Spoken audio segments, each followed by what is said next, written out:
Okay, kids, I just got a new book in the mail. I didn't expect it to be so huge. It's like it's a hardcover, first of all. It's only 300 something pages, but the pages are larger than most textbooks. Okay, it says the Pfizer Papers. Pfizer's Crimes Against Humanity, edited by Naomi Wolf, New York Times bestselling author with Amy Kelly, by the War Room Daily Clout Pfizer document analysts. So they had once. I'll read the back. It'll tell you what it's all about. Based on the primary source Pfizer clinical trial documents released under court order and related medical literature, the Pfizer Papers feature stunning new reports written by War Room Daily Clout research volunteers.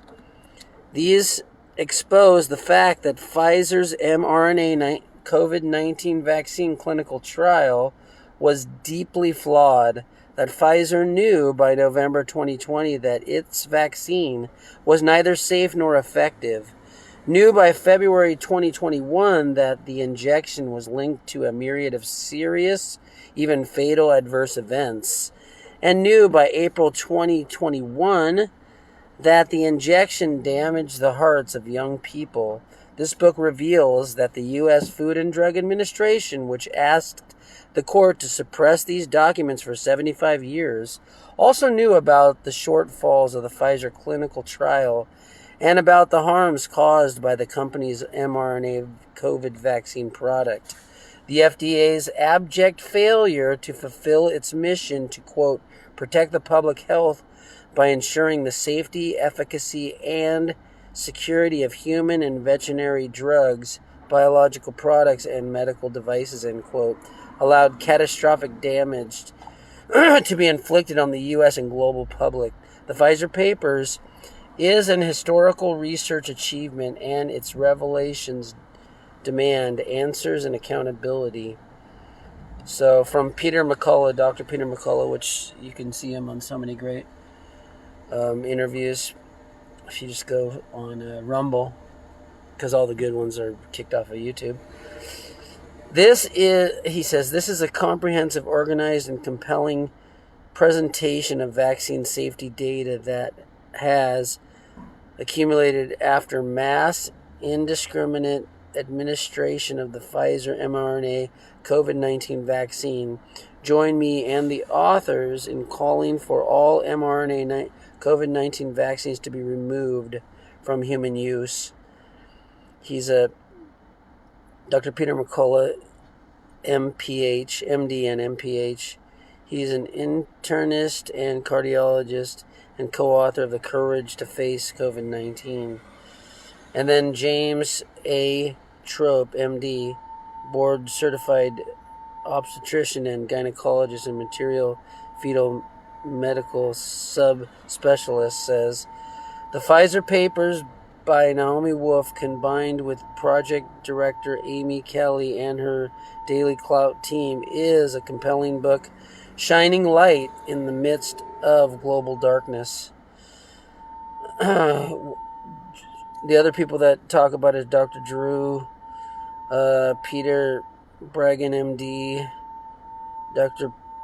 Paul Ellis Alexander, PhD, and Mark Stein and Mark Crispin Miller, professor of media, culture, and communication. So, little burgers on the back. But this book is so huge, it can hit someone over the head and probably kill them. Maybe not as bad as the COVID vaccine kills them, but... Okay, praise. I'm going to read all the praise. Let's go to the Stephen Bannon introduction. Forward by Stephen K. Bannon. The entire War Room posse sends a special shout out to Naomi Wolf and Amy Kelly for their leadership and their diligence in investigating and creating this book. The Pfizer documents are a stunning revelation of corporate greed and dishonesty with utter disregard for the law and Americans' actual health. Oh. This exhaustive work by Naomi Wolf and Amy Kelly is far more than a unique review of the emergence of the coronavirus and the subsequent epidemic that began in 2019. It is a stinging indictment of the pharmaceutical industry, both globally and in the United States. Pfizer was relentless in its pursuit of corporate profits, unhampered by ethical, moral, or patriotic considerations. Wolf and Kelly were tireless in their pursuit of the truth behind the vaccines, with dogged research following lawsuit by Aaron Shiri, Siri, to force the FDA, Food and Drug Administration, to release internal documents. They learned that Pfizer knew its vaccines risked causing heart damage in young men. Pfizer did everything it could to keep these documents secret, including stamping FDA confidential on them. The book also explains critically the story of how Big Pharma has historically been freed from much legal liability regardless of what damage its drugs, particularly vaccines, may cause to American citizens and the world citizens. Let me take off my sweater real quick.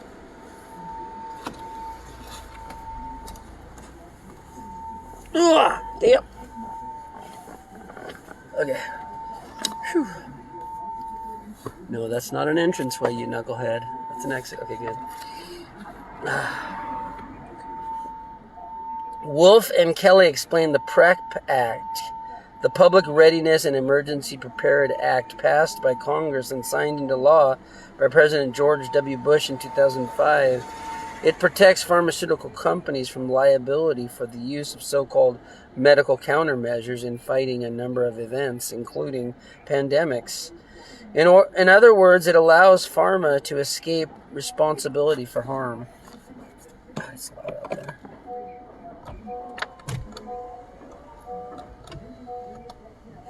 We got the hammers going on this side, and we got the freaking rap music on that side.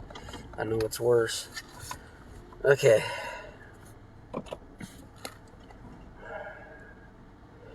Of course, vaccine makers lobbied hard in favor of the legislation, which has since been codified. Interestingly, even Senator Ted Kennedy, a Democrat, opposed the legislation. That's good. Kennedys usually do much better than other people. Hold on. Okay. They're chemtrailing the skies again today. Okay. Since 2019, the PrEP Act has been invoked to defend against injuries and illness caused by the experimental COVID vaccines. Under the PrEP Act, an injured plaintiff is, notably, not entitled to a jury trial under any circumstances, and even if a plaintiff can manage a vaccine injury claim that might grant them access to a jury trial, they are entitled to only bring their claim in only one court, the United States District Court for the District of Columbia. This deeply and thoroughly researched book is an indictment of the trifecta: Big Pharma, mainstream media, and the DC swamp. It demonstrates how Pfizer's clinical trials for the vaccines were deeply and fatally flawed. By November 2020, the company knew that its vaccine was neither safe nor effective. The Pfizer papers proves that the U.S. Food and Drug Administration knew about the shortfalls of Pfizer's clinical trials and looked the other way. Wolf and Kelly also raised the specter of completely dishonest communication strategies from Big Pharma. What is a vaccine anyway? Pfizer decided to call this shot a vaccine against COVID. Was it? The definition of a vaccine used to be to prevent sickness from a disease, But did these vaccines prevent COVID infection? They did not. Americans were promised they wouldn't get, quote, as sick, end quote, or, quote, die, end quote, if they got the, quote, unquote, vaccine. That is not anyone's understanding of a vaccine. Did Dr. Edward Jenner, who created the first vaccine against smallpox in 1796, claim people would only get a little smallpox? No, it was a vaccination. The so-called COVID and quote-unquote vaccine was a pharmaceutical industry fraud, and this book proves it. Did Dr. Jonas Salks and Dr. Albert Sabin, men who created vaccines against polio in the 1950s and 60s, claim people would only get a little polio but wouldn't feel as bad? No, those were actual vaccines. Okay, so then there's another introduction by Naomi Wolf. This book, In Your Hands, is the result of an extraordinary set of circumstances.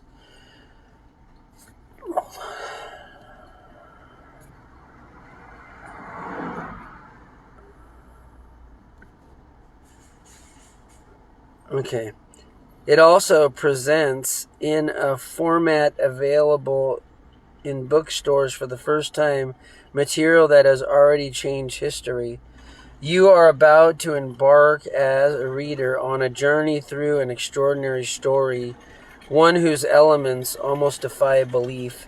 The Pfizer Papers is the result of a group of strangers, ordinary people with extraordinary skills, located in different places around the world with different backgrounds and interests, who all came together for no money or professional recompense at all, out of the goodness of their hearts, and motivated by love for true medicine and true science, to undertake a rigorous, painfully detailed, and complex research project which spanned the years 2022 to the present, so for over 2 years, and which continues to this day. The material they read through and analyzed involved 450,000 pages of documents, all written in extremely dense technical language. This far-flung, relentlessly pursued research project under the leadership of the Daily Cloud COO, Chief Organizing, I don't know what COO is. The remarkably gifted project director Amy Kelly brought one of the largest and most corrupt institutions in the world, Pfizer, to its knees. This project, pursued by 3,250 strangers who worked virtually and became friends and colleagues, drove a global pharmaceutical behemoth to lose billions of dollars in revenue. It balked the plans of the most powerful politicians on earth. It bypassed the censorship of the most powerful tech companies on earth. This is the ultimate David and Goliath story.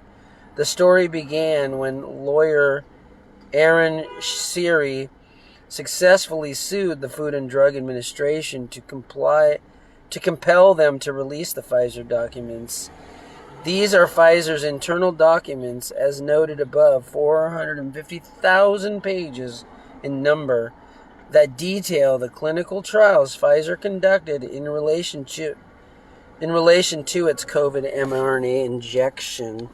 These trials were undertaken to secure the ultimate prize for a pharmaceutical company, the EUA, which is Emergency Use Authorization from the FDA. The FDA awarded EUA, Emergency Use Authorization, for age 16 plus to Pfizer in December 2020, the quote-unquote pandemic. Of course, a crisis in public health that a book of mine, The Bodies of Others, confirmed, involved hyped and manipulated quote-unquote infections data and skewed mortality documents. Because the pretext for the quote-unquote urgency that led the FDA to bestow EUA, emergency use authorization, on Pfizer's and Moderna's novel drug, the emergency use authorization is the hall pass, essentially allowing Pfizer to race right to market with a not fully tested product. The Pfizer papers also contain documentation of what happened in post-marketing, meaning in the 3 months, December 2020 to February 2021, as the vaccine was rolled out upon the public. All leading spokespeople and bought-off media called the injection, quote, safe and effective, end quote, reading from what was a central script.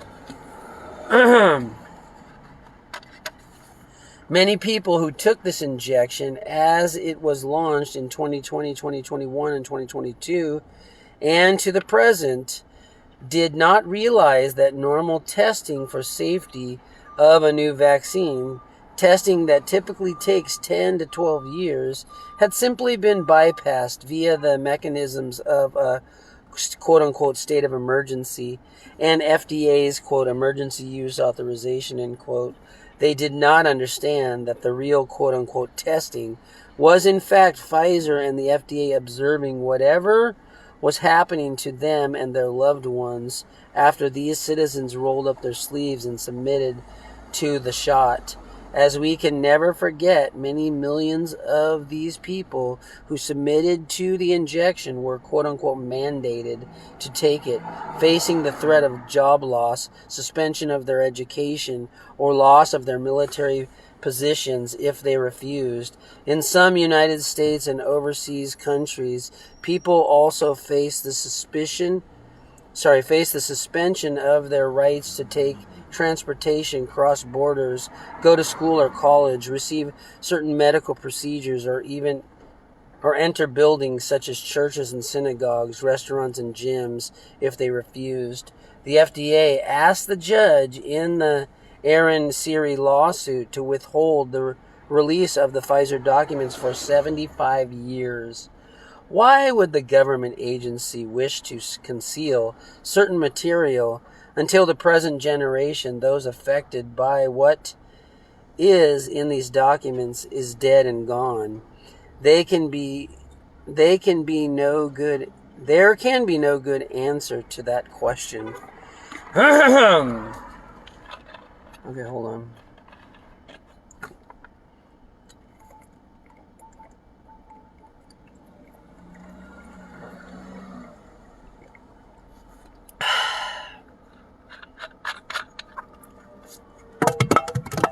Okay. Fortunately for history, and fortunately for millions of people whose lives were saved by this decision, the judge refused the FDA's request and compelled the release of the documents, a tranche of 55,000 pages per month. When I heard about this, though, I was concerned as a journalist. I knew that no reporter had the bandwidth to go through material of this volume. I also understood that virtually no reporter had the training or skill sets required to understand the multidimensional, technically highly specialized language of the reports. In order to understand the reports, one would need a background in immunology, statistics, biostatistics, pathology, oncology, sports medicine, obstetrics,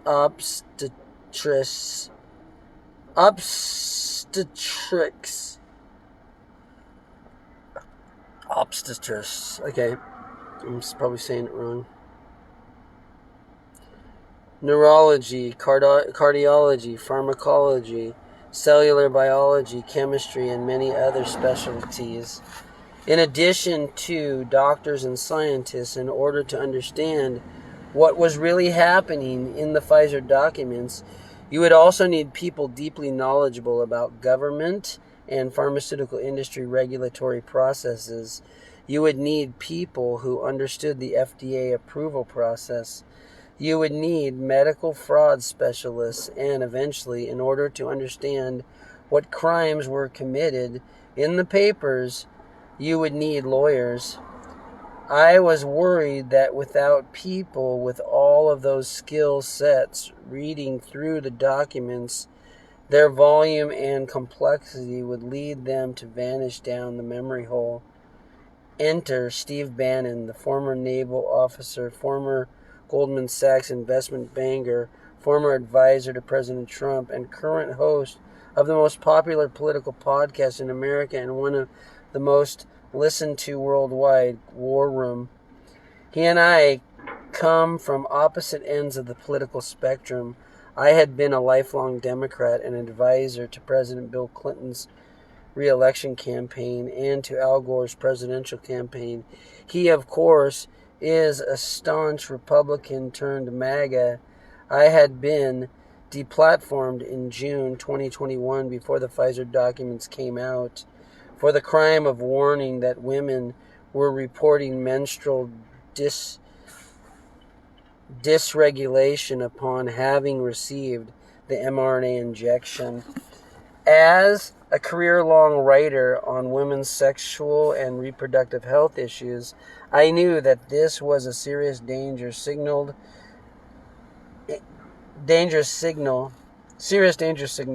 and that this side effect would affect fertility. Any 8th grader should be able to foresee that as well. Upon my having posted this warning, I was banned from Twitter, Facebook, YouTube, and other platforms. I was attacked globally all at once as a, quote, anti-vaxxer, end quote, and, quote, unquote, conspiracy theorist, which is a CIA talking point. I don't respect anyone who uses that word.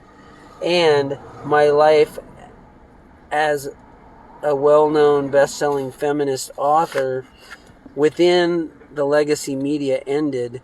No one in that world would talk to me anymore, publish my work, or return my calls. I was unpersoned.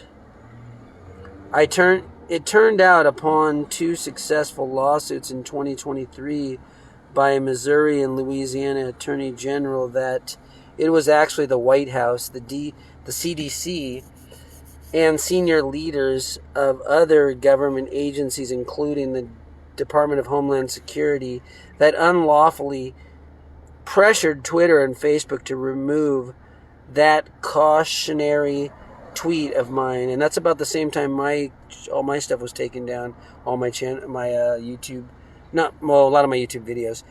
Luckily, I stopped posting at YouTube, so I still have a channel, but everything I put up there, they shadow ban now, or they claim it's medical misinformation when it even doesn't have anything to do with medical whatsoever. Like reading the introduction to the book Letter to Liberals by Robert F. Kennedy Jr., they took it down and said it had medical misinformation. There's not even one thing in the introduction that has anything to do with medical anything. So they just want to attack anyone now who tries to speak the truth against this COVID coup.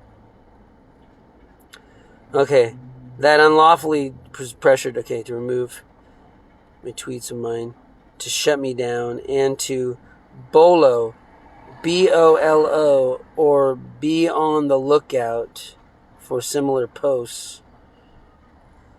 Wow, be on the lookout, BOLO.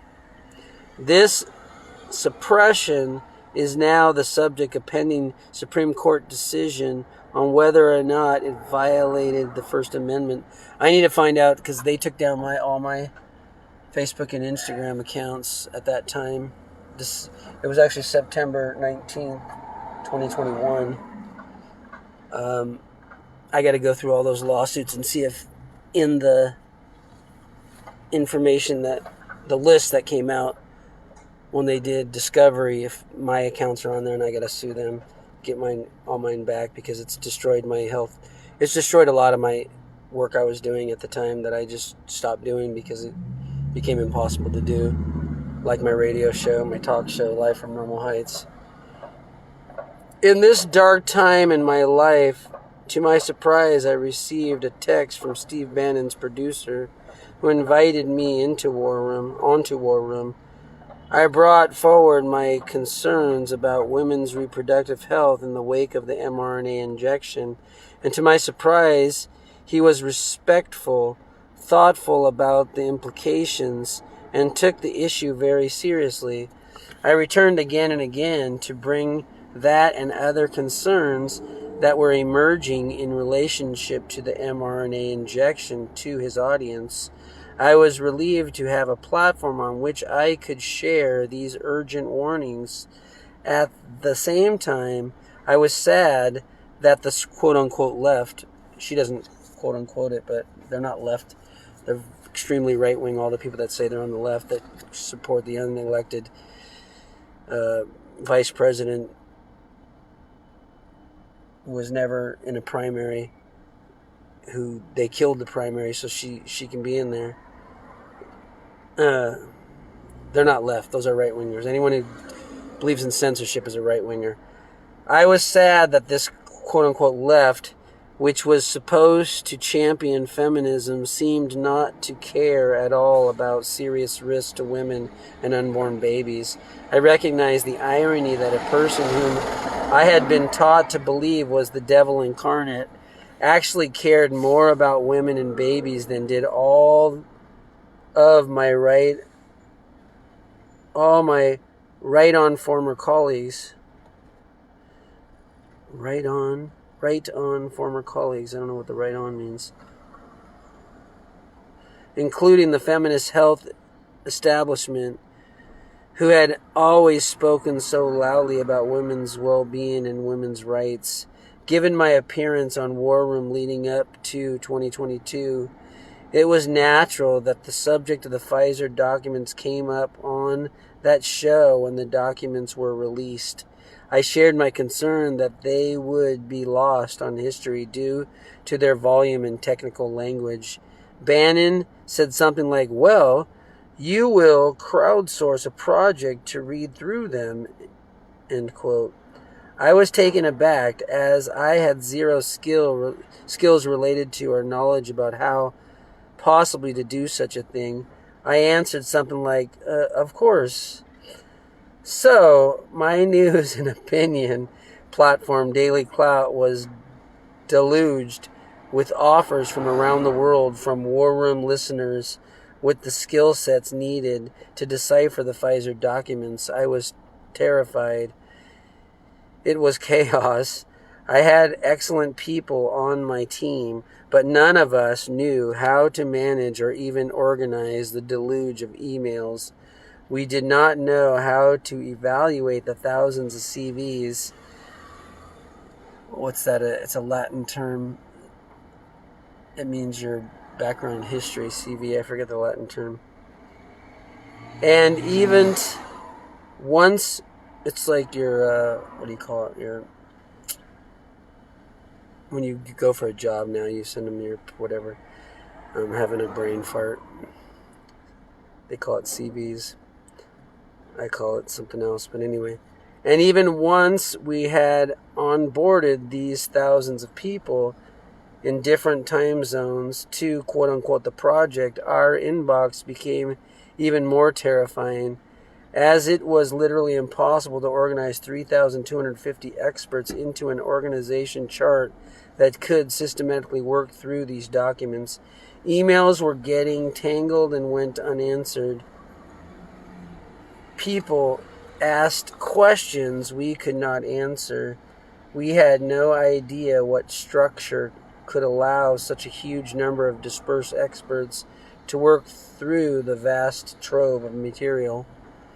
A few weeks in, as I was in despair, Bannon had me on again. He asked about the progress of the project, and I replied, more upbeat than I felt, that many people had joined us and they were starting to read. Of course, you will begin delivering reports, he prompted. Of course, I answered.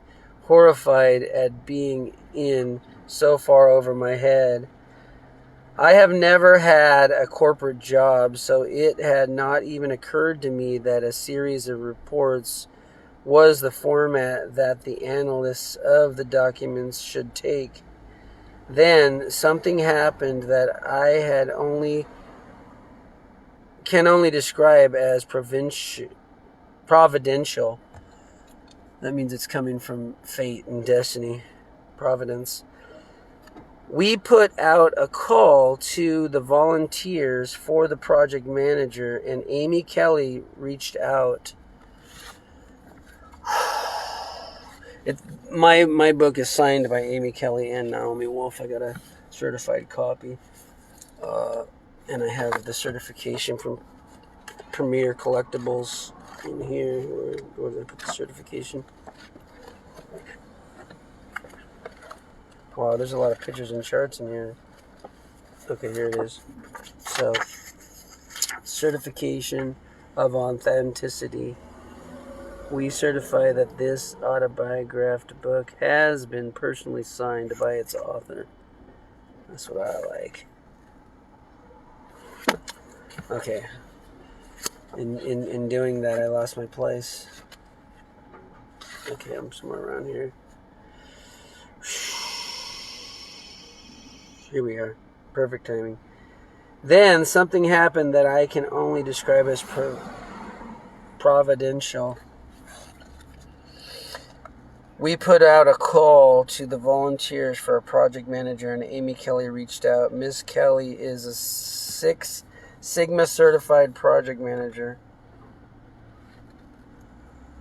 with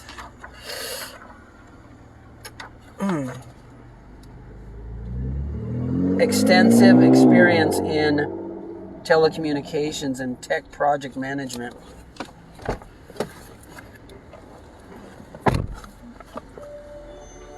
She is also a simply inexplicably effective leader. The day that she put her hand to the chaos in the inboxes, the waters were stilled. Peace and productivity prevailed. Ms. Kelly somehow effortlessly organized the volunteers into 6 working groups with a supra committee at the head of each, and the proper work began. I can only explain the scope and smoothness and effectiveness of the work that followed as occurring in a state of grace.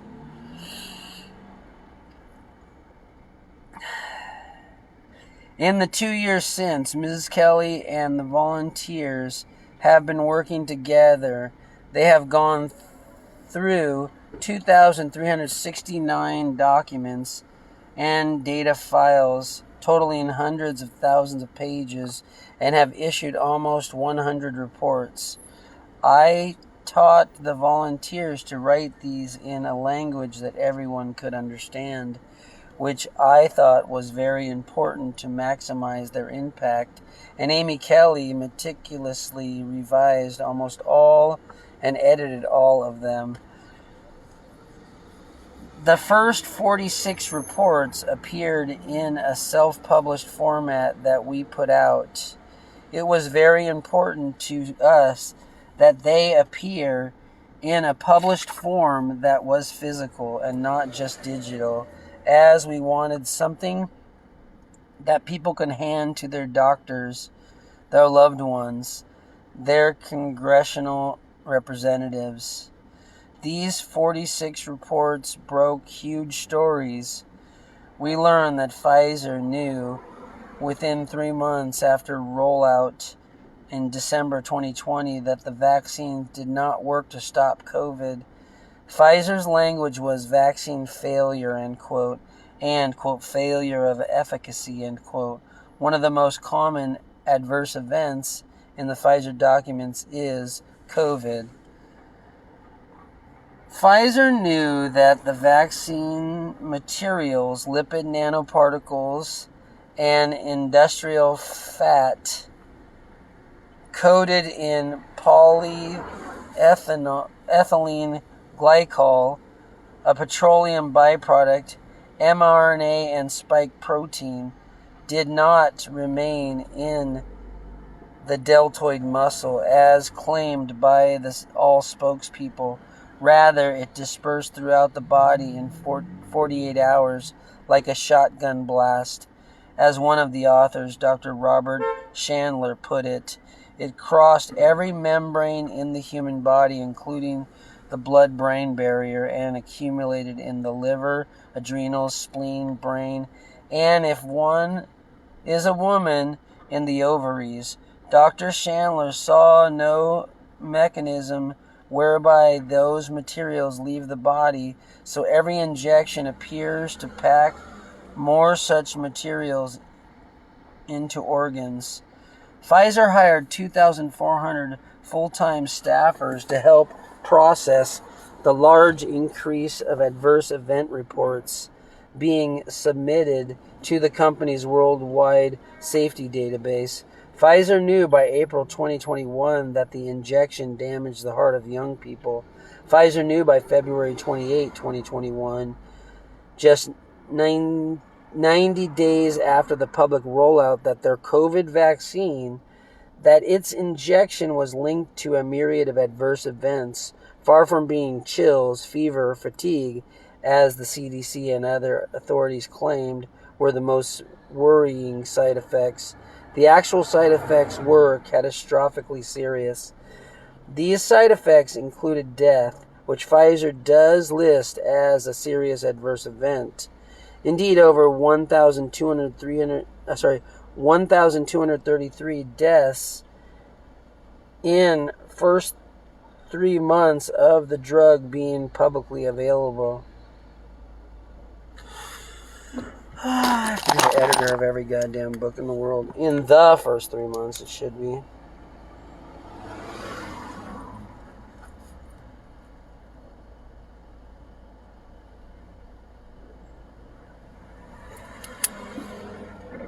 I find every single book ever published, no matter what the publishers are, there's always going to be some grammatical errors I catch right away. Severe liver injury, neurological adverse, facial paralysis, kidney injury, immune diseases, chilblains, a localized form of vasculitis that affects the fingers and toes, multiple organ dysfunction syndrome, when more than one organ's system is failing at once, the activation of dormant herpes zoster infections, skin and mucous membrane lesions, respiratory issues, damaged lung structure, respiratory failure, acute respiratory distress syndrome, a lung injury in which fluid leaks from the blood vessels into the lung tissue, causing stiffness, which makes it harder to breathe and cause a reduction of oxygen and carbon dioxide exchange, and SARS-CoV-1, which had not been seen in the world since 2004, but appears in the Pfizer documents as a side effect of the injection. Oh, we thought we got rid of a virus, but we put it back into the circulation with our so-called vaccines that weren't really vaccines. Thousands of people with arthritis-type joint pain, the one of most common side effects, were recorded. Other thousands with muscle pains, the second most common. Then, industrial-scale blood diseases, blood clots, lung clots, leg clots, thrombotic thrombocytopenia, a clotting disease of the blood vessels, vasculitis, the destruction of blood vessels via inflammation, astronomical rates in neurological disorders, dementia, tremors, Parkinson's, Alzheimer's, epilepsies, horrific skin conditions, a florid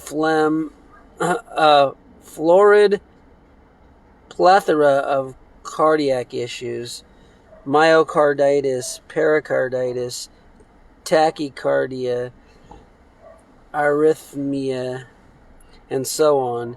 Half of the serious adverse events related to the liver include death, took place within 72 hours of the shot. Half of the strokes took place within 48 hours of injection. But what really emerged from... Hi, just curious, have you noticed the meter people coming by? No, because she usually tells me to move. Every morning I sit out here. Really? You do? Because I work here. I'm waiting for a delivery call. Oh. So a meter I haven't. personal when they She come comes by, about every 2 or 3 hours. it's usually men that I see. It's a lady usually. Yeah. Well, I've seen men too, but this lady always comes by and she pulls up her thing and she goes, "You know, you're not supposed to park here," and I'm like, "Okay." Okay. So I haven't seen her yet. But they're on foot a lot of times too. Yeah. She'll park at the end and then walk up and down. Yeah. So have you noticed them? Not in the last day. I've been here for about an hour. Because I'm going to sit and I've already fed the meter, but I've been here for an hour. Yeah, I think I saw you pull up maybe as I was getting ready to get out. Yeah. Okay, because they did drive by kind of fast. Yeah, but they come pretty often. I'd say every 2 or 3 hours. Really? Yeah. Because every day I'm out here. Wow. And okay. All right, take care. Okay. Sorry, kids. Where was I? Okay. I thought that was the meter lady telling me to move. Okay. Horrific skin conditions of Florida. Okay, we got that one. Half of the serious adverse events related to the liver, including death, took place within 7... Okay, we read that one. But what really emerged from the first 46 reports was the fact that though COVID is ostensibly a respiratory disease, the papers did not focus on lung or mucous membranes, but rather they center creepily and consistently on disrupting human reproduction. Yep, this was just like Bill Gates, his grandfather or father, I can't remember which one, was behind the whole eugenics program.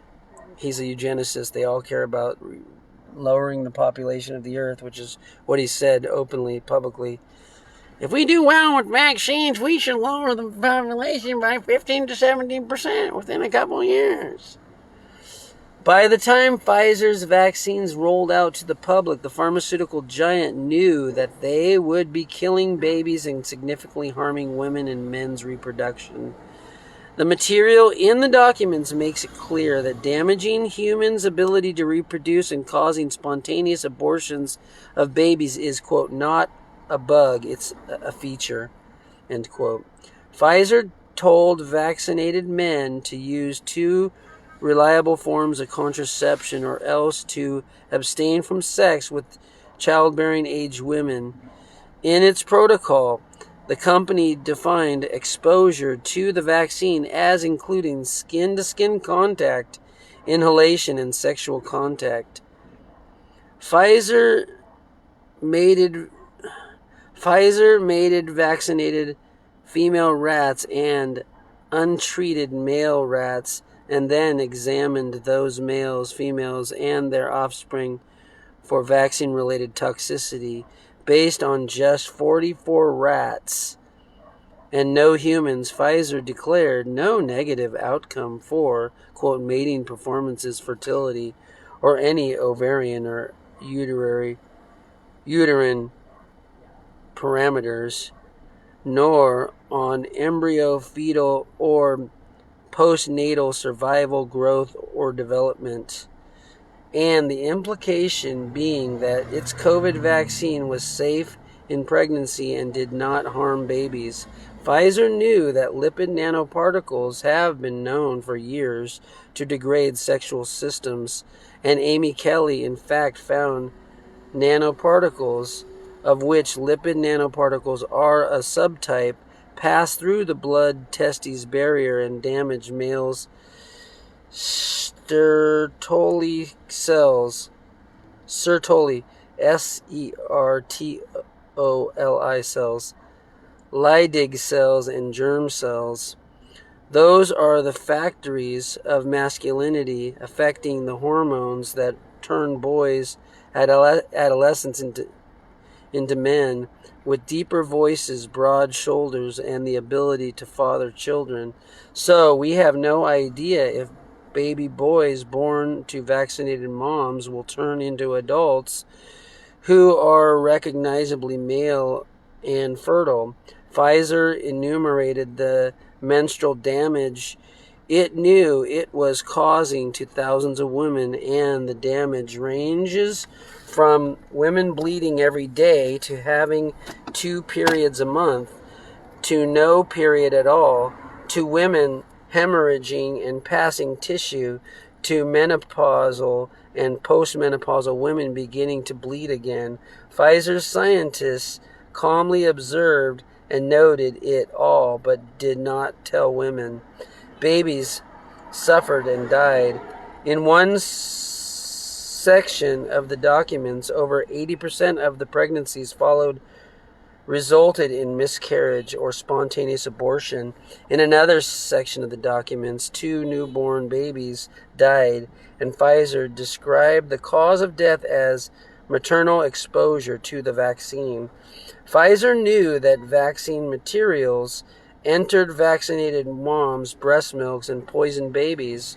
4 women's breast milk turned bluish-green. Pfizer produced a chart of sick babies made ill from breastfeeding from vaccinated moms, with symptoms ranging from fever to edema, swollen flesh, to hives to vomiting.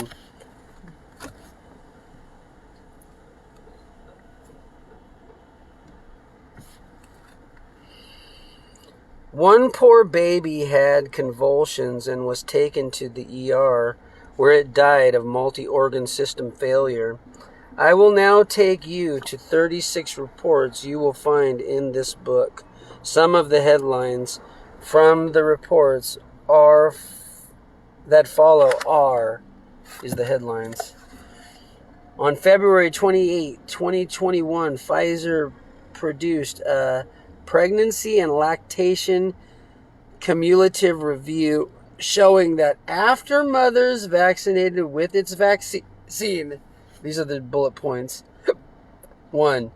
Adverse events occurred in over 54% of cases of maternal exposure to vaccines and included 53 reports of spontaneous abortion, 51 abortion, 1 abortion missed, followed vaccinations. Bullet 2. Premature labor and delivery cases occurred, as well as 2 newborn deaths. Bullet point 3. Some newborns suffered severe respiratory distress or illness after exposure via breast milk. Bullet point 3. Substantial birth rate drops happened across 13 countries in Europe, as well as Britain, Australia, and Thailand, within 9 months of public vaccine rollout. Bullet point 5. Approximately 70% of Pfizer vaccine-related adverse events occurred in women.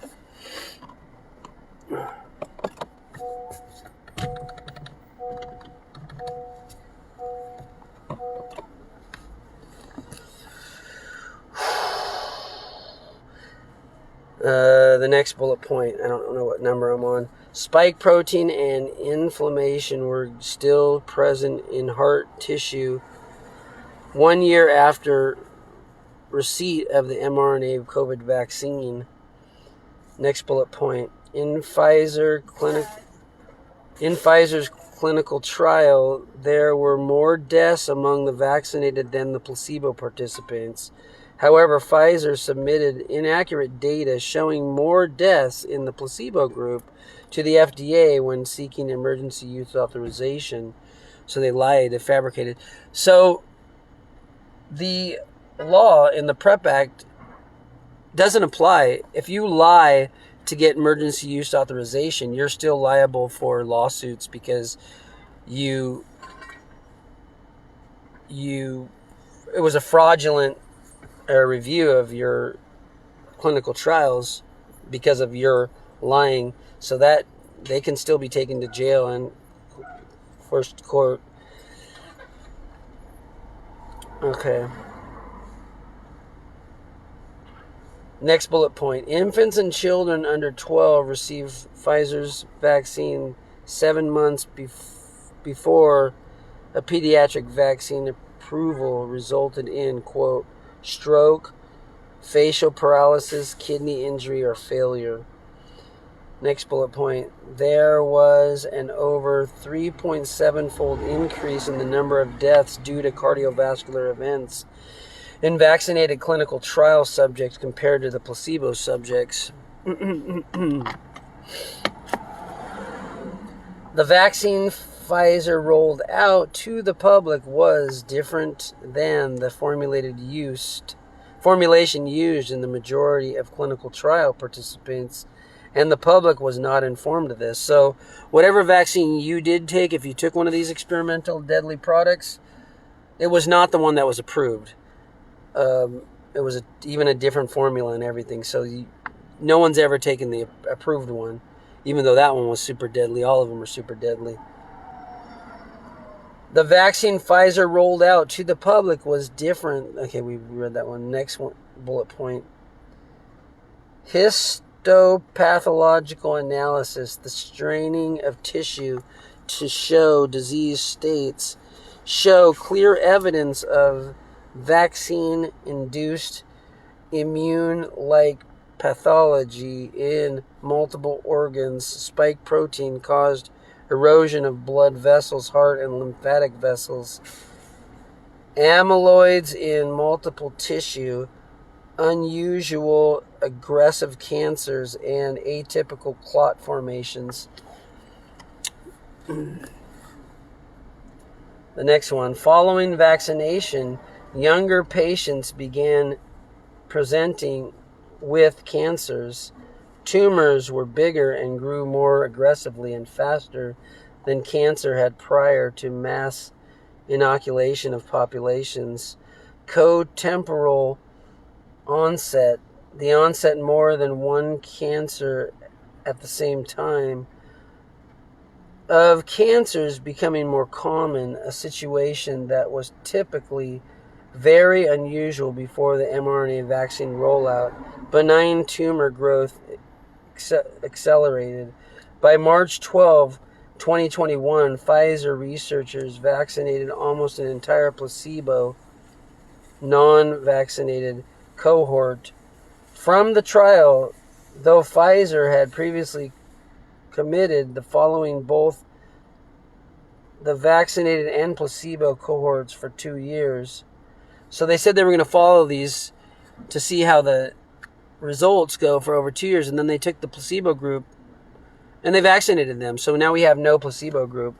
The only placebo group we have are the people like me who refused to take such a deadly product that we knew was a lie, because we knew the whole COVID coup was a lie from day one. Even before the lockdowns, I knew it was a lie, because they started taking down my videos, health-related videos that have been up for 7 years on YouTube, that would have stopped the COVID in its tracks.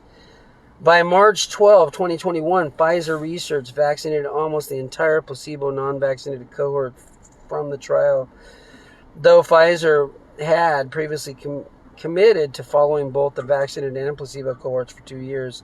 Immediately after receiving the emergency use authorization, Pfizer lobbied the FDA to allow them to vaccinate the unvaccinated cohorts for humanitarian reasons. Yeah, we want to kill them as much as the vaccinated. Why not?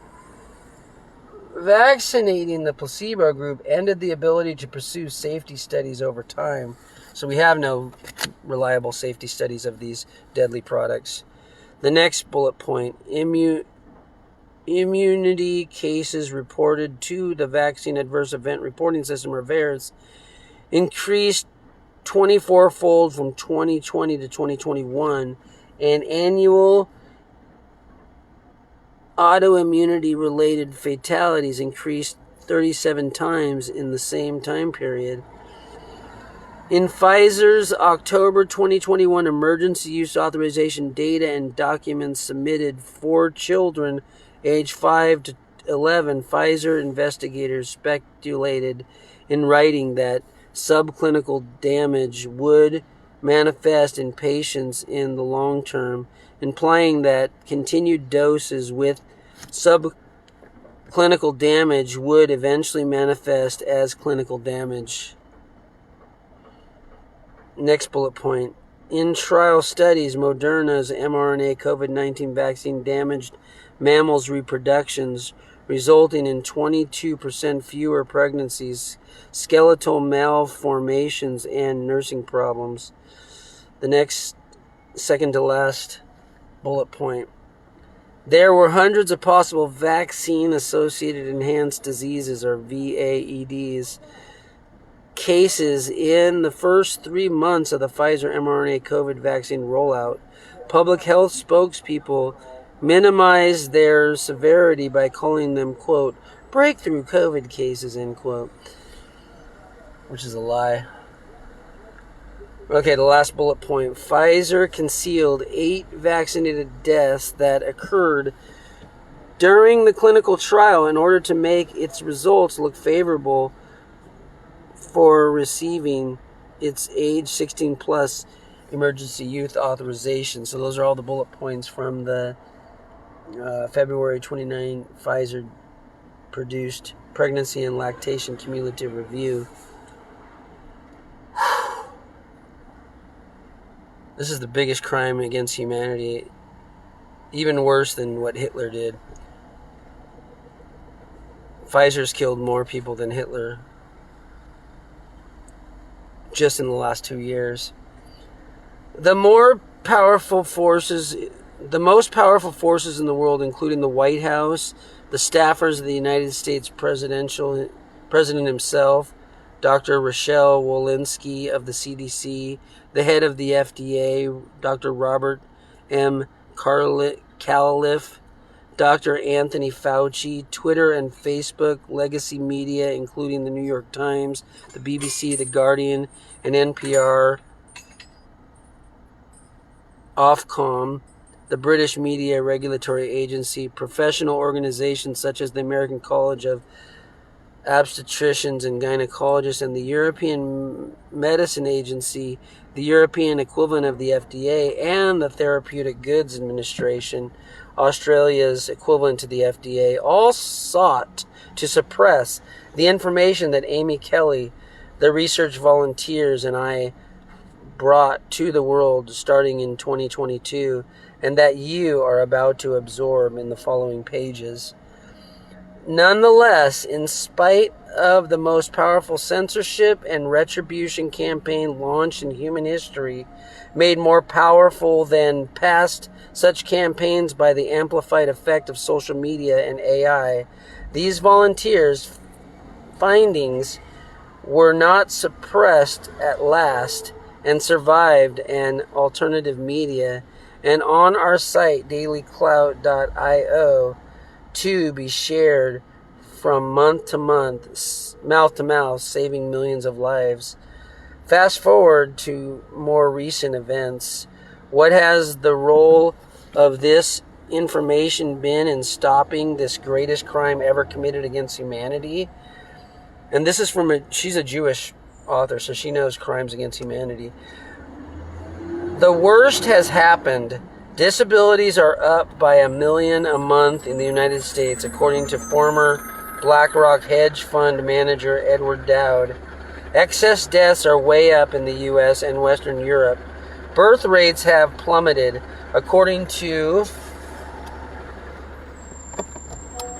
mathematician Igor Chudow and War Room Daily Clout volunteer researcher Dr. Robert Chandler, by 13 to 20% since 2021, based on government... Scumbag friends are like, climate change is... Sorry. That's one of my favorite podcasters. Okay. Athletes are dropping dead. Turbo cancers are on the rise. Conventional doctors may be baffled by all of this, but sadly, we, thanks to Amy Kelly and the volunteers, understand exactly what is happening. Our relentless efforts to get this information to the world in an impeachable form has finally paid off with results. The uptake of boosters is now 4%. Very few people boosted their children. Most colleges in the United States withdrew their vaccine mandates. I wonder if Soka University has. They're one of the last ones if they did. Pfizer's net revenue dropped in quarter one of 2024 to pre-2016 levels. I'm not going to donate to Soka University until they apologize to all the students and all the people that they forced this injection upon.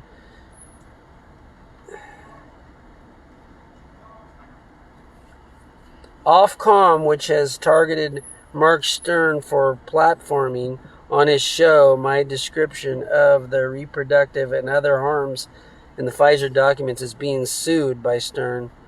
The BBC had to report that vaccine injuries are real, as did the New York Times. AstraZeneca, a somewhat differently configured COVID vaccine in Europe, was withdrawn from the market in May 2024 following lawsuits including thrombotic thrombocytopenia, a side effect about which our research volunteer, Dr. Carol Takeda, had informed the FDA by letter in 2022, and the European Medicines Agency notably withdrew its emergency use authorization for AstraZeneca, which means Death Star, according to some people. That word, AstraZeneca. 3 days after we published our report showing that the FDA and the CDC had received the 8-page pregnancy and lactation cumulative review, confirming that Dr. Walensky knew about the lethality of the vaccine when she held her press conference telling pregnant women to get vaccinated, Dr. Walensky resigned. Yes, fucking psychopath. Okay. It is difficult indeed to face this material in the roles that Amy, Kelly, and I play, no doubt, for the volunteers. Unearthing this criminal evidence is painful indeed. It may be hard to read some of what follows. As I have said elsewhere, seeing this material is like being among the Allied soldiers who first opened the gates of Auschwitz. But the truth must be told. Among other important reasons to tell these truths, people with injuries and killed with the novel technology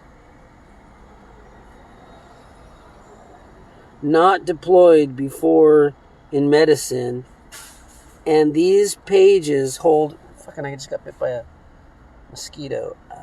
I saw that fly by. I thought it was a mosquito, but I got a big bite right here now.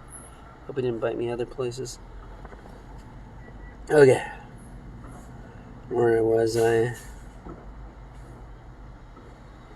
Among other important reasons to tell these truths, people were injured and killed with a novel technology not deployed before in medicine, and these pages hold important clues as to the mechanisms of these injuries, and thus they provide many signposts for physicians and scientists in the future for treating the many injuries that these new mRNA technologies injected into people's bodies have brought about.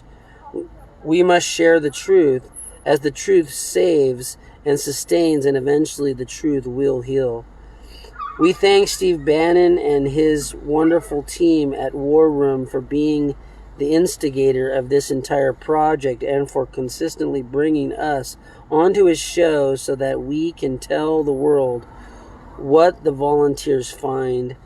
We thank Skyhorse Publishing, publisher Tony Lyons, and our editor, I think he's a SGI member, if that's who I'm thinking it is, Tony Lyons, and our editor Hector Caroso for taking the critical step of publishing this material in a book that will be available everywhere.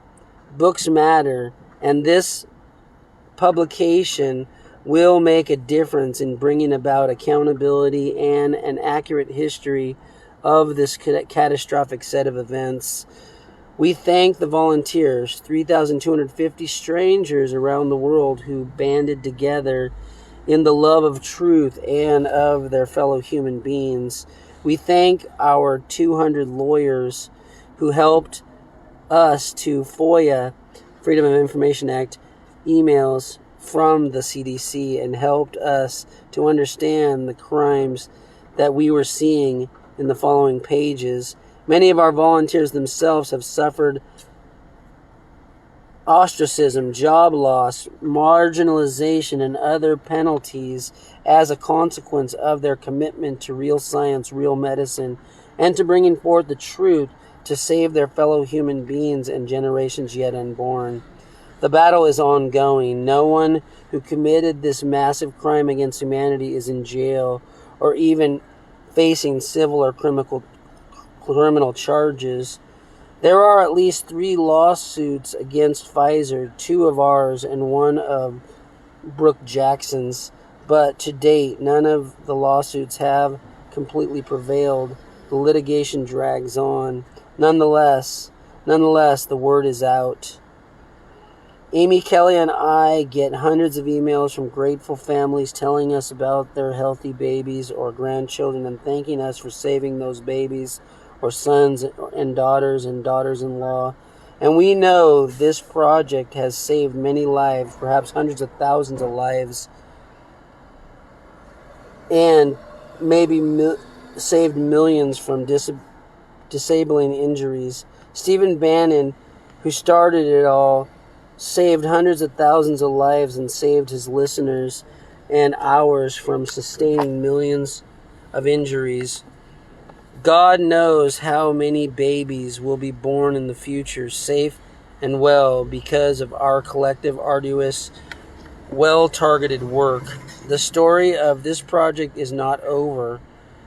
Your own action upon your having read these reports are part of the ongoing ripples of this work. Whom will you tell? How will you process the information? What will you do to avenge the crimes of the past? What will you do to save the future? That's all I'm going to read right now. The Pfizer Papers, edited by Naomi Wolf, New York Times bestselling author with Amy Kelly, by War Room, Daily Clout, Pfizer document analysts. The Pfizer's Crimes Against Humanity. A huge book, fat as fuck, with a lot of great graphs and pictures inside. Wow. Okay, guys, that's all I gotta say. Is this is amazing that I got the book finally. I don't want to look at all the disgusting pictures right now. Okay, thank you guys. I hope you share this. I hope you go to my what do you call it? Look up on Rumble. It'll go up on the page that I have that's called The Emperors with an S Have No Clothes. Because there's more than one emperor that has no clothes. It's not just Kamala Harris. All right, kids. See you later.